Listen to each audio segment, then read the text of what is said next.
The stock market has been doing a pattern that's kind of interesting. It drops and then right away buyers step in. And I've mentioned that in my videos here recently, this pattern is so frequently observed recently that it just shows how incredibly resilient the stock market is right now. But it's not just the stock market. Take a look at gold, which every single ounce of red that shows up on the daily chart is almost immediately bought by the bulls, who have continued to push yet again to fresh all-time highs, crossing well above 4,000 an ounce. We're looking at 4,050 an ounce on today's radar. I mean, that is just a crazy continuation. And one thing to think about here, guys, is that we've actually seen gold double in the course of just over a year.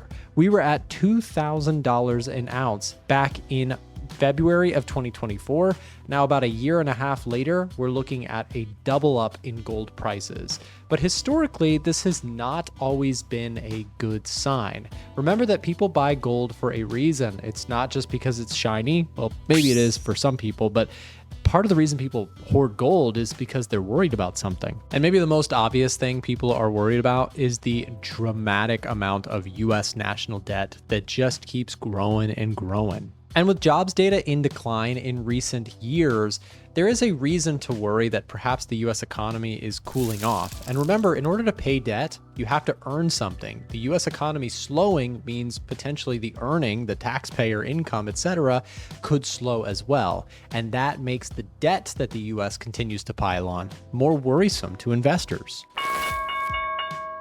Just take a look at this world map view of the global government debt to GDP ratio. And what you'll see is this is not just a US problem, but a nationwide or worldwide problem that many nations face. You could see many parts of Europe, Japan, all over the place. The red areas are places where national debt is very high relative to the gross domestic product put out by that nation. But I hope that you're seeing the same kind of thing to squint your eyes at that I am in this, which is basically gold and silver are skyrocketing at the same time as the stock market is. Isn't it odd to think that the US stock market is just driving higher with so much euphoria and optimism at the same time as people are piling into precious metals? I mean, guys, silver is up 3.3% today and about to hit $50 an ounce, which, by the way, congrats to the silver bulls. This is absolutely awesome. Historically speaking, when you get a move like this, it's usually not a great thing. And on my socials today, I talked a little bit about why this is a little worrisome, given that historically, gold prices only rise like this when something is wrong. Check this out. Why is this happening? In the 1970s, gold had a massive run-up following us getting off the gold standard. And following the 2008 Great Financial Crisis, gold also had a huge surge. That being said, consistently, we are seeing momentum continue to push higher. And so pullbacks in gold prices, in my opinion, are buy the dip opportunities until proven otherwise. Taking a look at what my system is suggesting though, we have some other things that are actually showing some stronger readings than just the precious metals. Though silver is getting a bullish reading and copper is as well. There's some stuff getting some really strong readings, like the dollar, which I am very bullish on right now, and I want to show you. So the dollar is making a push higher here and actually looks like it is breaking through this level of resistance that we discussed in yesterday's video. I am long the dollar index through the ETF UUP. I've talked about this on my channel here recently, and when we pull it up, you can see we've had a nice drive higher in tandem with the DXY or dollar index. Nice little move here. I can't trade DXY on my brokerage, but I can trade UUP. So I am long on the dollar through this ETF. And I do think that the dollar index has room to run. I mean, it's a bit of a strange thing, but let's break down the macro as to why the dollar can be moving higher even though they're cutting interest rates. So in terms of the macro, what we still see, despite rate cuts happening in the US, you have to remember, it's not just the US cutting interest rates. Many other places are cutting interest rates as well. And currencies trade relative to one another. So if, yes, the US, let's say the US is cutting interest rates, but let's say the rest of the world is cutting interest rates faster, which currency is going to be relatively more strong? The US dollar. And check this out. Yesterday, we had a surprisingly bigger cut than expected from the RBNZ, or New Zealand. We saw them drop interest rates down to 2.5%. As we saw on the top setups page, the New Zealand dollar versus US dollar had already been getting a bearish reading all week long. Let's take a look at that pair. So as I mentioned yesterday, we had a surprise interest rate cut from New Zealand, causing the Kiwi against the US dollar to drive lower. And as we see other central banks cutting interest rates and becoming more dovish, this makes the dollar look proportionally or relatively strong, which I think is a leading reason as to why the US dollar has been driving higher. We also know that in Japan, we saw a new prime minister. She is perceived to be more of a dove, which could cause the Japanese yen to be weak and the dollar to look proportionally or relatively strong. That is the key word here. It's all relative when it comes to currency trading. Think of two sports teams, and let's say these two rectangles are your two sports teams. On sports team A, you have one player who is hurt or out. Their main, let's say one of their best players is just one of them is out and he's on injury. And let's say on the B team, you have 5 players who are injured. Clearly, this team is the worst of the two, but both teams are handicapped by not having their full roster. That's essentially what currency trading is all about. Sometimes it's about picking the best of the worst, not necessarily saying everything looks good or bad for this currency. And that can get complicated real quick. So that's why we build software to help with this process. What you're looking at is the economic surprise meter, which looks at all of the currencies and their respective economic data and sees how that data is falling relative to expectations. And what you can see here is that we have a global average that is actually in the negative. Economies around the world are showing some weakness, part of the reason I think gold is up. But of the list, the dollar is actually getting the strongest score, even though it's not getting stellar remarks on every little thing, right? We've had some lackluster jobs data, but it is all relative. And without tools like this, currencies can get really confusing. That is why if you are a macro trader, I think it is not a question of, whether or not you should get a software like Edgefinder. You should either get Edgefinder or something of that nature so that you can actually track this data, because it's way too difficult to do it all in your head and top of mind. Having it mapped out in front of you can really be a game changer. Let's say, for example, that you want to look at the US dollar and you want to see all the economic inputs to it. We've got that on the US economic heat map. And let's say we want to compare that to New Zealand, who again cut interest rates. We can look at their data here to get an idea as to what the impact of this economic data is doing to the New Zealand dollar. If you're a currency trader especially, something like Edgefinder can be a game changer. And if you're not inside of our free to join Telegram channel, we are currently doing a giveaway, and we're actually giving away 3 copies of the Edgefinder for free in this Telegram channel.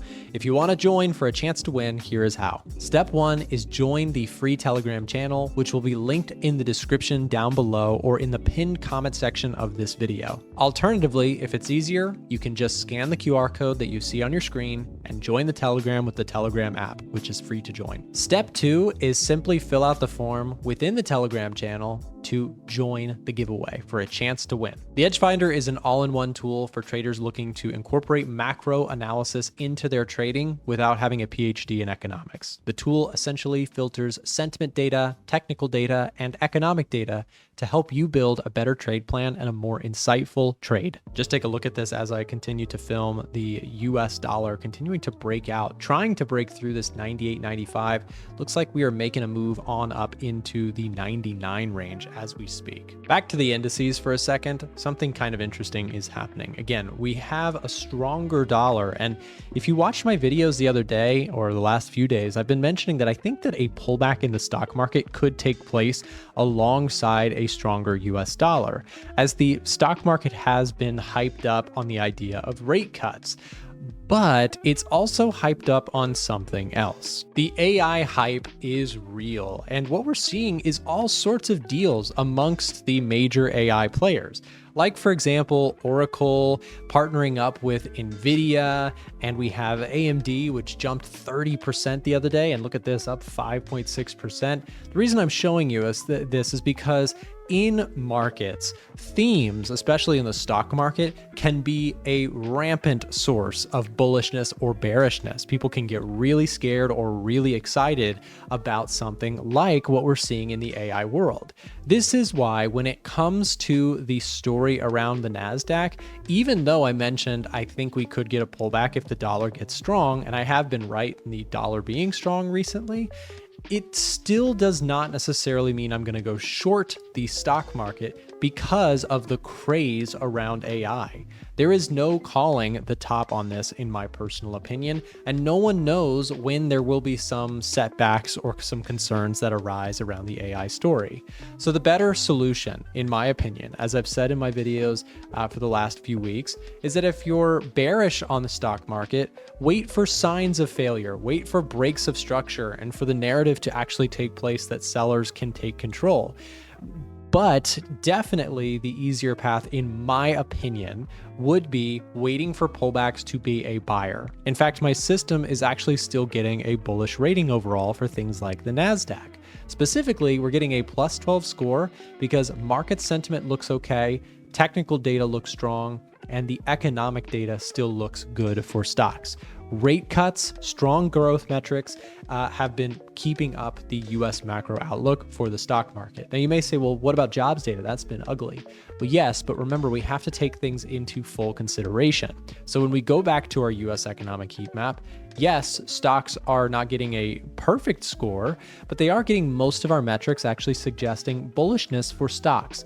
The column on the right hand of your screen here, I've highlighted in yellow, is our stocks impact gauge. It looks at each one of these metrics and it compares the actual data that has been reported relative to the forecast that Wall Street had for those numbers. So GDP growth has beat expectations, which was bullish for stocks. So on and so forth. Most of our metrics are still suggesting bullishness. This is a market I'm a buyer in, not a seller. I do want to clarify, however, that from a trading perspective, I am a buyer. From an investing perspective, I am not a buyer. I actually think stocks are very expensive. From a long-term position, I would much rather wait for greater sell-offs. The last time I was investing in stocks was over here. And I know that sounds too good to be true, but here is my portfolio of some of the stocks that I still own from the April sell-off that we saw. I bought things like Amazon during that time. I bought things like Uber during that time. I bought, well, actually, these are newer trades. I actually have some long positions on the utilities stocks, a couple of different power companies. NextEra Energy has Florida Power in it, for example, in their portfolio. Xcel Energy. So I have some individual stocks that I think can still do well that are sort of satellite industries to the standard AI market, right? So like the whole AI craze, think actually also positively benefits certain power companies as the demand for power is astronomical with all of this AI build out stuff.